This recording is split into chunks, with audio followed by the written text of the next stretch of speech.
xin phép về nhà cùng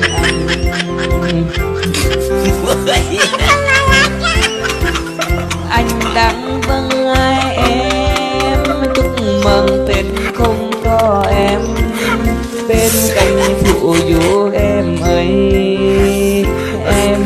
em yêu ơi.